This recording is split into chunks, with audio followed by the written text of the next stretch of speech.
Assalamualaikum warahmatullahi wabarakatuh dan salam sejahtera.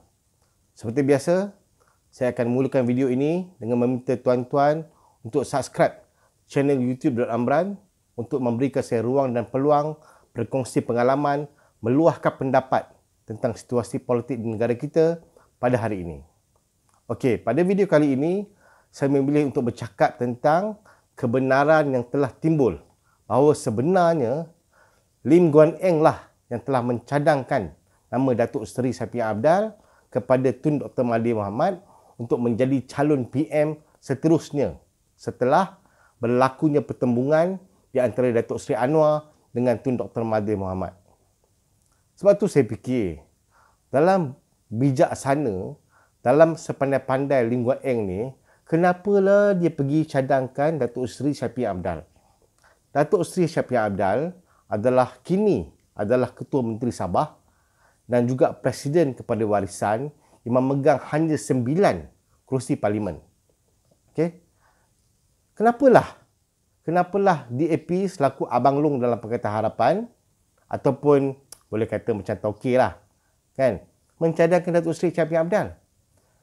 Kenapalah, macam dah saya cakap dalam sebelum ni, hanya satu orang saja yang layak untuk menjadi Perdana Menteri di mata ataupun di kepala Tun M, iaitu Datuk Seri Mukhriz.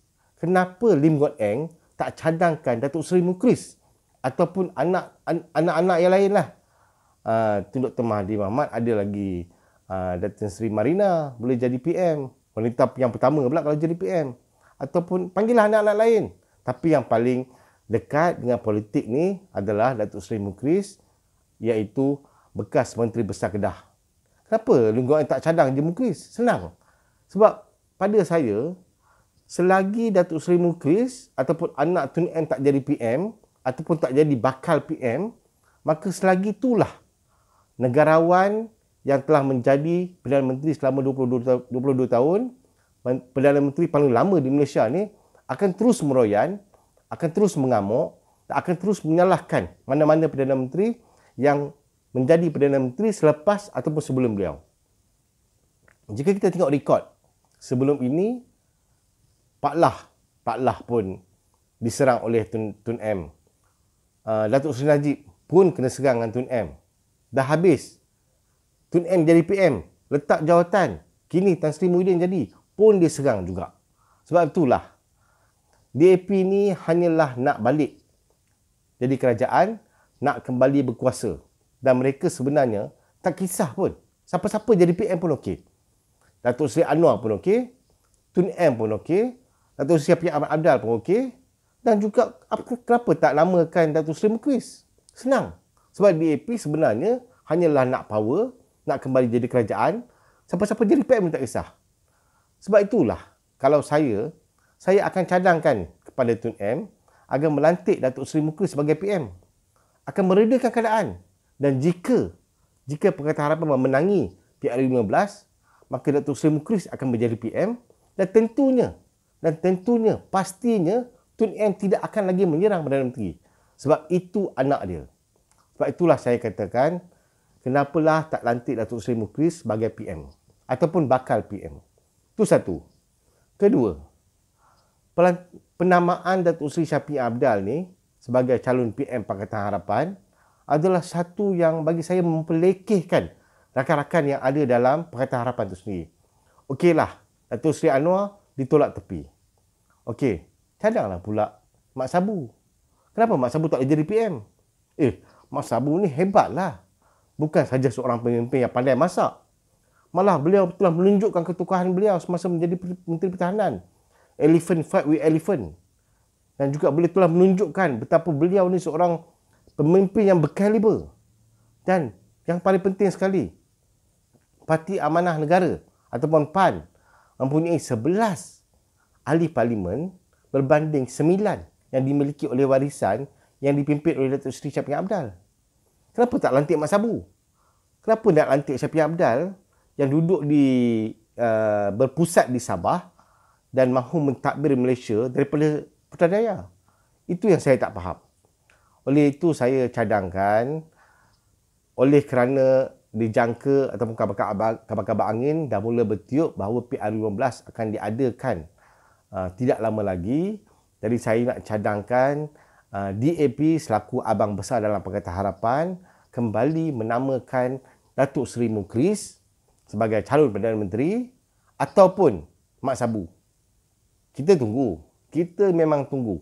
Kalau Mak Sabu jadi PM, apa nak jadi kat Malaysia, ataupun kita tunggu juga apa nak jadi kat Pakatan Harapan kalau Mak Sabu, Abang Mat, dinamakan sebagai calon Perdana Menteri jika Pakatan Harapan menang pada PR15. Itu yang kita tunggu. Okey, itu satu. Kedua, saya nak cakap isu yang lebih serius.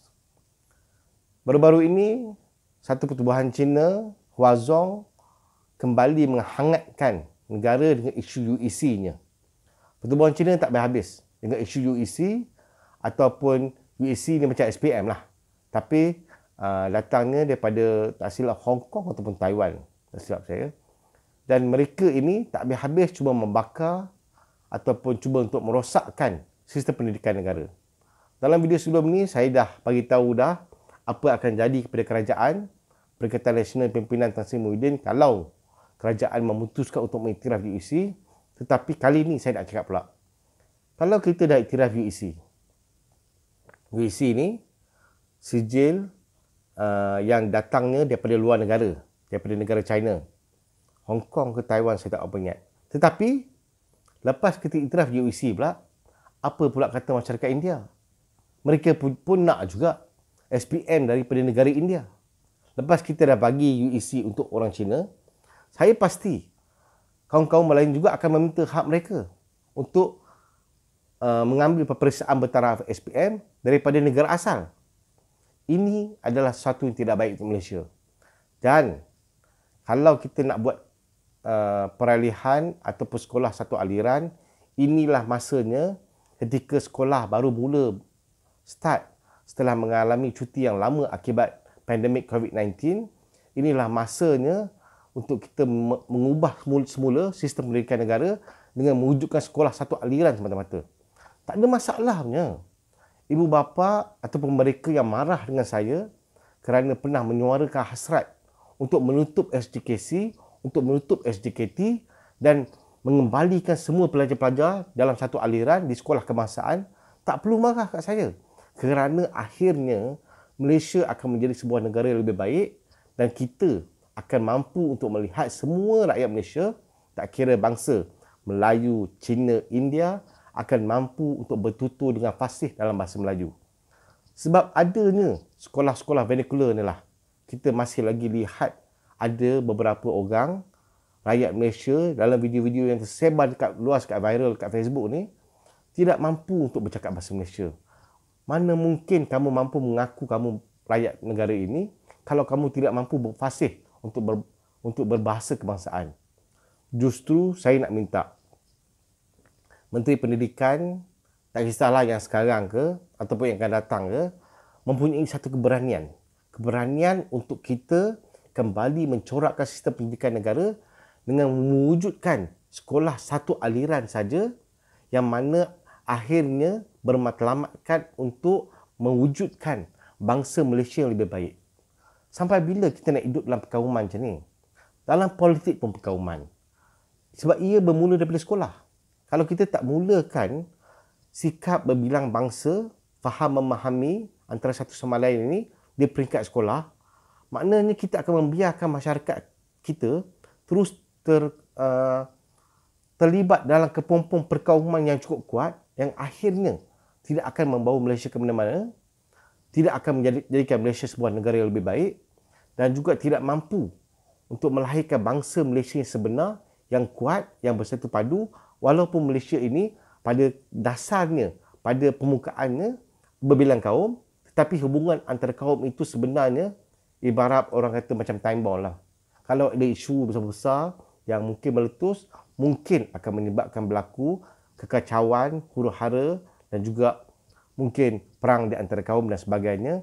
Jadi, sekolah satu aliran ini adalah satu kunci untuk menyelesaikan masalah perpaduan dan juga mengurangkan ataupun setidak-tidaknya menghapuskan isu-isu perkauman di negara ini. Jadi saya berharap Menteri Pendidikan mempunyai keberanian yang cukup kuat untuk mewujudkan sekolah satu aliran dengan bukan memansuhkan. Kita nak bawa anak-anak di sekolah SJKC dan SJKT masuk dalam sekolah kebangsaan dan belajar silibus yang sama seperti pelajar-pelajar lain dalam sekolah kebangsaan dengan matlamat untuk mewujudkan bangsa Malaysia yang sebenar. Justru saya harap pandangan saya ini akan mendapat maklum balas yang positif daripada kerajaan, dan saya ucap terima kasih kerana mereka yang menonton video-video saya dalam channel YouTube Dr. Amran, dan saya harap kita akan bertemu lagi dalam video akan datang. Sekian, Assalamualaikum warahmatullahi wabarakatuh. Terima kasih.